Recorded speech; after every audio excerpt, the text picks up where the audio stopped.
olganimizda yaxshi niyat qilib sotamiz ketsaga hech kim rozi bo'lmaydi, kadastr yo'q. 100% to'lov olganmiz boshidan. 13-kuni olasiz kadastr degan. Mana 5 yil bo'layotgan bo'lsa, hali kadastr qo'limizga olganmiz edi. Bolalarning mazasi bo'lmaganda ham skoriy chaqira olmaymiz, o'zimiz ham doktorga borib kela olmaymiz. Bitirganimizda kadastr beramiz degan. Katta payt olganmizda. Kun bitganiga qancha bo'ldi? 5 yil bo'ldi-da. Kadastr yo'q hali. Mana bu vaqtda maktab bitiribdi, hali sekirish kerak. Biz o'sha ta'til olmayapmiz. Chunki kadastr so'rayapti. Biz endi viloyat olishim kerak bo'lib shundaymi? Aholini murojaatini tingladik. Endi esa navbat mutasaddilarga.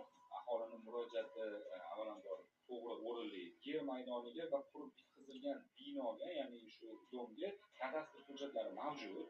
Faqat har bir aholiga sotilgan xonadonlarni, kvartiralarga alohida kadastr qilish imkoniyati yo'q. Chunki bu Toshkent shahar hokimligi oldida